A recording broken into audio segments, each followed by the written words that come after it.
Temos um superchat, Samuel. Superchat é do Wenderson Urru. Creio que seja por isso que o Irã está demorando a atacar Israel. Eles sabem do tamanho do contra-ataque que vão tomar e que pode ser demais para eles. Israel não está de brincadeira.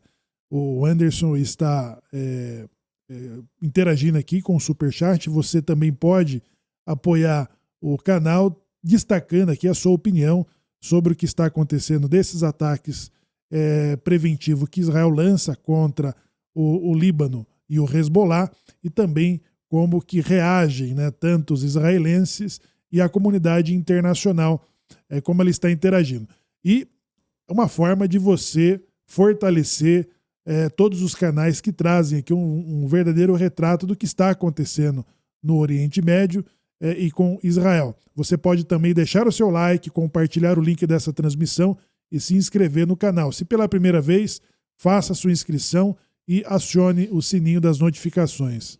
Bom, no Oriente Médio, inevitavelmente, toda guerra ela tem o seu aspecto religioso, né? As crenças religiosas, proféticas, a respeito do que pode acontecer a partir de Israel, a partir desse enfrentamento entre nações e Israel, né? Muitos que estão nos acompanhando têm essa perspectiva, né? Ora, estamos caminhando para um confronto global. Bom, tudo leva a crer que sim, não só apenas pelo que está acontecendo em Israel, mas pelo que está acontecendo no mundo, né? As distorções, como diz, as inversões de valores e os resultados da decadência da sociedade como um todo, né? Nós temos ali uma inversão muito grande de valores acontecendo na Europa, e isso trouxe um resultado devastador para os europeus, né? Teve ali uma migração em massa, justamente do pior tipo de pessoas, os rejeitados do Oriente Médio, aqueles que não são aceitos na Arábia Saudita, não são recebidos pelo Egito, né? A Jordânia também não quis, os Emirados Árabes muito menos, o Kuwait tão pouco, né? Entre outros países árabes que são equilibrados, que estão bem economicamente, rejeitaram essas pessoas. E essas pessoas foram parar na Europa. E hoje a Europa está tomada de radicais, né?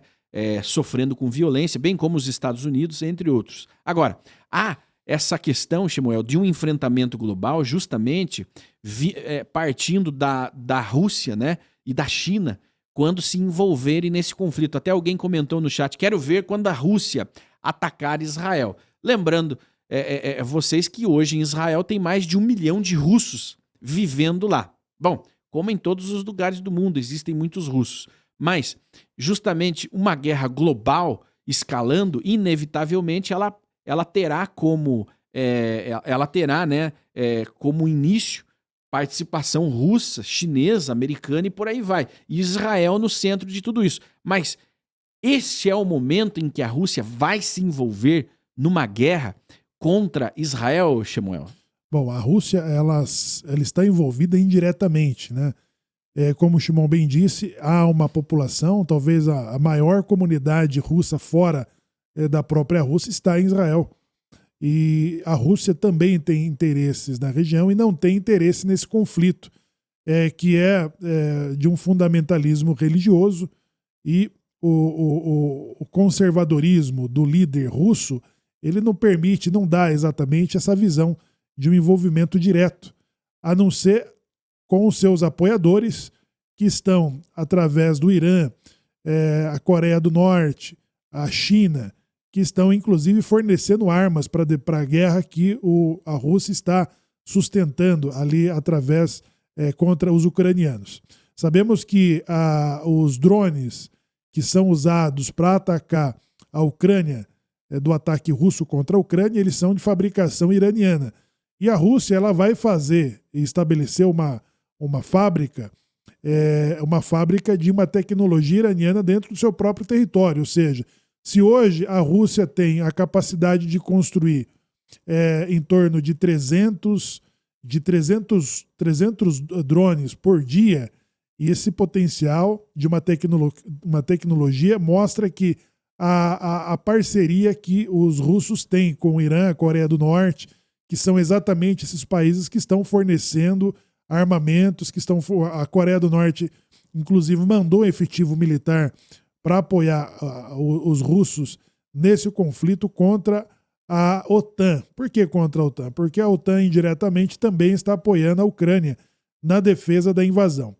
A China não tem um interesse direto com esse conflito porque a China, mais do que a Rússia, ela não entra nessas questões religiosas, já que a China ela tem um modelo que inclusive reprime todas as minorias religiosas para que o Estado não seja um Estado laico ou o próprio Estado seja a religião chinesa, mas que poderia ser arrastado através dos seus aliados, ou seja, o Irã e os seus outros aliados, e o petróleo, né? Tanto a Rússia como a China, eles não têm exatamente o interesse de que a escala desses conflitos possam trazer uma crise energética que poderia também minar tanto a sua defesa como o seu mercado que é o maior interesse que essas duas grandes potências pode manter.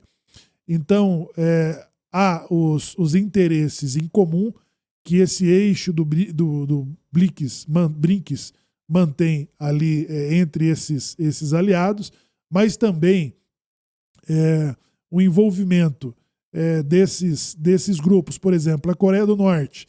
A Coreia do Norte, se ela decidir estender esse conflito para a sua região, para unificar as penínsulas coreanas, ou seja, uma invasão contra a Coreia do Sul, poderia fazer com que as forças norte-americanas que estão estacionadas no Oriente Médio possam se voltar ali, o que não é do interesse chinês. Então, há os pontos em que há o interesse comum e outras não. Outras são as convergências de uma tensão de que eles não têm pretensão de que isso aumente.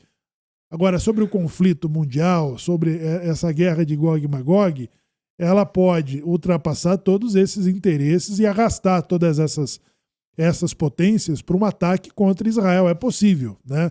É possível, e esses conflitos que estão sendo mantidos no Oriente Médio pode tornar cada vez mais próximo que essas potências sejam arrastadas para esse conflito que Israel está enfrentando com o apoio de seus aliados. E um outro indicativo é a diminuição de que esses aliados possam vir em defesa do Estado de Israel.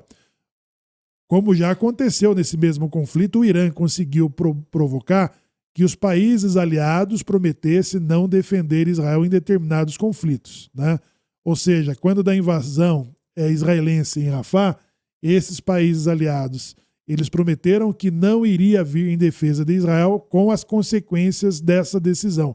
Todas as vezes que Israel está sozinho numa decisão para atacar os seus inimigos, os seus aliados podem se recusar a defendê-lo. Então são esses dois indicativos que mostram a diminuição dos aliados do lado israelense e o aumento das potências que serão arrastadas para esse conflito no Oriente Médio. É o que vai indicar esse conflito final que muitos têm expectativas, principalmente os religiosos, que é do conflito de Gog e Magog, ou seja, os 70 povos contra Israel, em que o próprio Deus, de acordo com a teologia, com as profecias judaicas, de que Deus viria ao encontro ou à defesa de Israel contra essas potências.